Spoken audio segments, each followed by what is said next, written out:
Hello दोस्तों, कैसे हैं आप सब। आई होप आप लोग अच्छे होंगे। आज हम डिस्कस करेंगे टाइप्स ऑफ फॉर्गिंग।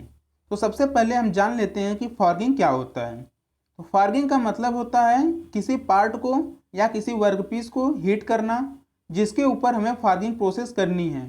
फिर उसके ऊपर हैंड के थ्रू या मशीन से फोर्स लगाकर उसको किसी रिक्वायर्ड शेप या साइज में कन्वर्ट करना, तो इसको हम फॉर्गिंग प्रोसेस बोलते हैं। तो जो हमारा वर्क पीस है वो किसी भी मेटल का हो सकता है, जैसे स्टील है, आयरन है, तो उसको हम फार्गिंग प्रोसेस बोलेंगे। तो फार्गिंग के ऊपर हमने पहले ही एक वीडियो अपलोड कर चुकी है, जिसका लिंक आपको इस वीडियो के डिस्क्रिप्शन में मिल जाएगा, वहाँ से आप उसको देख सकते हैं। अब हम बात करते हैं टाइप्स ऑफ फार्गिंग के बारे में। तो जो हमारा फार्गिंग है वो डिफरेंट टाइप्स का होता है। फर्स्ट है ओपन डाइज हैमर और स्मिथ फार्गिंग, और सेकेंड है हमारा इम्प्रेशन डाई ड्रॉप फॉर्गिंग या क्लोज्ड डाई फॉर्गिंग, और थर्ड है हमारा प्रेस फॉर्गिंग, और फोर्थ है upset फॉर्गिंग।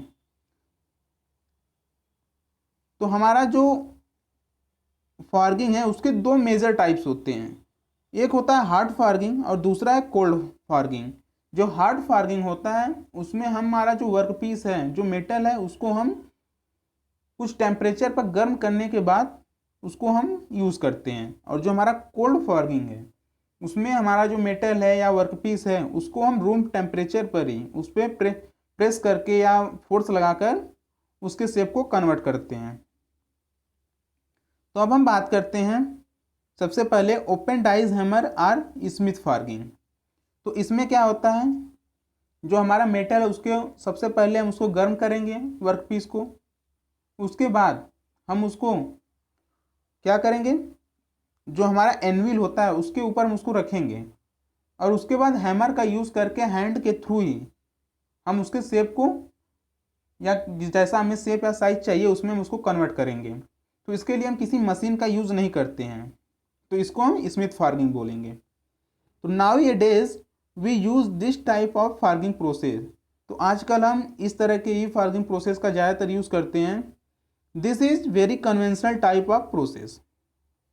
In this process, once we heat the workpiece to the required temperature, then we put the workpiece on the anvil by the use of tongue.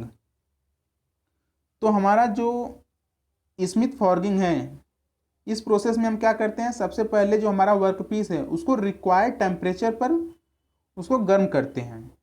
उसके बाद उसको टोंग यानी चिमटे की मदद से हम उसको जो हमारा एनविल है उसके ऊपर रखते हैं। आप यहाँ पर डायग्राम में देख सकते हैं, इसको हम एनविल बोलते हैं। अब क्या करेंगे, now we strike on it with the use of hammer for the required shape and size. तो हमारे एनविल के ऊपर जो हमारा वर्कपीस है उसको रखने के बाद हम हैमर से उस पर स्ट्राइक करेंगे, उस पर फोर्स लगाएंगे, उसको जैसा हमें रिक्वायर्ड शेप और साइज चाहिए उसमें कन्वर्ट करने के लिए। The length of the workpiece decrease and the cross section area of the workpiece increases। तो जो हमारा वर्कपीस है उसकी लेंथ डिक्रीज होती है और क्रॉस सेक्शन एरिया जो हमारे वर्कपीस का है वो इंक्रीज होता नहीं बढ़ता है। This process does not require any external forging machine, it's done by human. तो इस प्रोसेस में किसी मशीन की यूज़ नहीं किया जाता है, ये टोटली ह्यूमन के द्वारा यानी हैंड के थ्रू ही किया जाता है। नेक्स्ट है हमारा इम्प्रेशन डाई ड्रॉप या क्लोज्ड डाई फॉर्गिंग। तो इसमें क्या होता है कि इसमें मशीन का यूज़ करते हैं, जिसमें दो पार्ट होते हैं, एक लोअर पार्ट होता है और एक अपर पार्ट होता है, जिसमें कैविटी बने होते हैं। तो जो हमारा लोअर पार्ट होता है वो किसी एक पॉइंट पर फिक्स होता है, और जो अपर पार्ट होता है वो दो सिलेंडर यानी बेलन की सहायता से अप डाउन करता है वो। तो इसमें क्या होता है कि जो हमारा वर्कपीस है, हीटेड वर्कपीस, उसको हम जो हमारा लोअर पार्ट है मशीन का उसको उस पर हम उसको रखते हैं। उसके बाद जो हमारा अपर पार्ट है उसके थ्रू उस पर हम फोर्स लगाते हैं। तो उसमें 2 या 3 स्टेज के बाद उसमें जैसी हमारी कैविटी बनी होती है उसी शेप में हमारा जो वर्कपीस है वो कन्वर्ट हो जाता है। तो एक बार हम इसको पढ़ के भी एक्सप्लेन कर देते हैं। तो this forging give a more accurate size. तो जो हमारा क्लोज्ड डाई फॉर्गिंग है या ड्रॉप फॉर्गिंग जिसको हम बोलते हैं, इससे जो हमारा मेटल है उससे जो हम प्रोडक्ट बनाएंगे या जो हमारा साइज होगा वो बहुत ही एक्यूरेट होता है। In this we make a complex shape like crank, connecting rod, wrench etcetera. There are two dies for the perform the operation, upper and lower. Lower is fixed and upper is movable. तो इसमें क्या होता है कि दो part होते हैं operation perform करने के लिए, एक अपर होता है एक लोअर। जो लोअर होता है वो फिक्स होता है और अपर जो होता है वो मूवेबल होता है। In this operation the work piece is under the die to perform the operation. There might be needed more than two operation to perform this process. तो इसमें दो ऑपरेशन यूज होते हैं, कौन कौन से हैं? You can see in the diagram as mention. तो आप जो है कि डायग्राम में देख सकते हैं जैसा मेंशन किया गया है। तो जो हमारा पहले एक देख सकते हैं, जो हमारा ये अपर पार्ट है ये लोअर पार्ट है। तो इसमें जैसे यहाँ पर इसको हम क्या बोल सकते हैं, इसको हम बोलते हैं रैम या पिस्टन बोल सकते हैं। तो यहाँ पर दो बेलन लगे होते हैं, तो इसकी सहायता से ये अप डाउन करते हैं। तो जो हमारा हीटेड वर्क पीस है ये हमारा जो लोअर पार्ट है इस पर हम पहले रखते हैं। तो फर्स्ट स्टेज में ये इस तरह से इसको हम रखते हैं, और सेकंड स्टेज में जब हमारा एक बार प्रेस करता है, ऊपर से पुश करता है, उस पर फोर्स लगता है, तो इसका कुछ साइज इस तरह से हो जाता है। और जब फाइनल स्टेज आता है तो जैसा इसमें आप देख सकते हैं कैविटी बनी है यहाँ पे, तो ऐसे यहाँ पे ये फुल इसका जैसा है, पूरी कैविटी के साइज का हमारा जो वर्क पीस है वो कन्वर्ट हो जाता है। तो ये final shape of work piece, तो ये हमारा जो है वर्क पीस का ये फाइनल शेप है। और थर्ड है हमारा प्रेस फॉर्गिंग।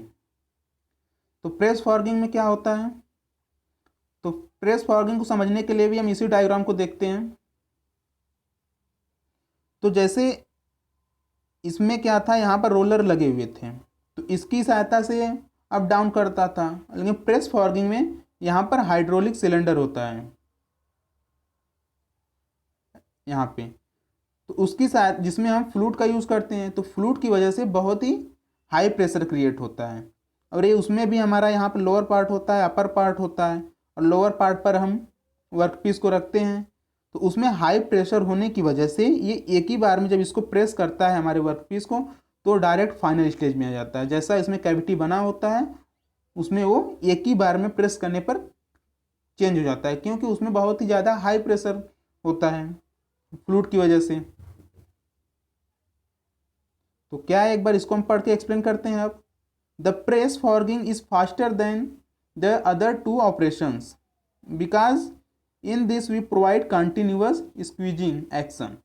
तो जो हमारा प्रेस फॉर्गिंग है वो जो हमारे दो ऑपरेशंस थे अभी इसके पहले के जो हमारे दो फॉर्गिंग हैं उसके कंपेयर में ये बहुत ही फास्ट है, क्योंकि इसमें हम कंटिन्यूअस स्क्वीजिंग प्रोवाइड कराते हैं।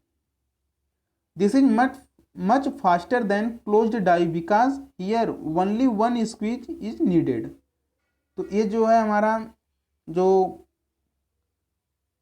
क्लोज्ड डाई है उसके मुकाबले ये ज़्यादा फास्ट है, क्योंकि इसमें हम केवल एक बार में हमारा जो प्रेशर जो क्रिएट होता है उसकी वजह से हमारा जो मेटल है या वर्कपीस है वो अपने फाइनल स्टेज में आ जाता है। The final object we get from this process has good smooth.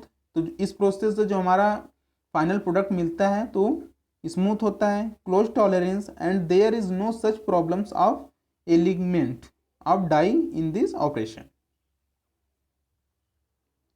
Last है हमारा ऑफसेट फॉर्गिंग।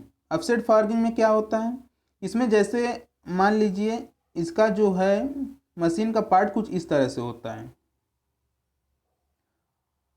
और यहाँ पे एक पार्ट होता है। इसमें क्या करते हैं, जैसे हमारा कोई रॉड है उसको हम यहाँ पर रखते हैं, यहाँ कुछ बाहर निकला होता है, तो इसका यूज़ हम जैसे हमारा कोई बोल्ट है, बोल्ट हमारा जो है कुछ इस तरह से होता है सपोज, तो इसका जो ये हेड है ना इसको बनाने के लिए हम ऑफसेट फॉर्गिंग का यूज़ करते हैं। तो इसमें क्या करते हैं, पहले हमारी कोई रॉड है उसको रख देते हैं, तो यहाँ जो ये पंच होता है तो ये जब यहाँ पर इस पर फोर्स लगता है तो ये धीरे धीरे इसका जैसा हेड होता है उसमें ये कन्वर्ट होता चला जाता है। तो ऑफसेट फार्गिंग का यूज़ हम जैसे हमारा बोल्ट है उसके हेड बनाने के लिए यूज़ करते हैं। तो to understand the offset forging, take a rod and heat it the above parts and after heating just make the required shape and size that comes in offset forging process. तो offset forging process में क्या करते हैं हम, जिसको समझने के लिए जैसे हम कोई रॉड लेते हैं उसको हीट करते हैं, उसके बाद क्या करते हैं इसको रिक्वायर्ड शेप या साइज में हम जो हमारी ये पार्ट है मशीन का इसमें डालकर उसको हम कन्वर्ट कर लेते हैं जैसा हमें चाहिए, तो उसका हेड आराम से यहाँ पे बन जाता है। तो इस वीडियो में हमने देखा कि फॉर्गिंग हमारे कितने टाइप्स के होते हैं और उनके ऑपरेशन कैसे परफॉर्म होते हैं। आई होप आपको ये वीडियो पसंद आया होगा। ऐसे ही अपडेटेड वीडियोस के लिए आप हमारे चैनल को सब्सक्राइब कर सकते हैं। Thanks for watching.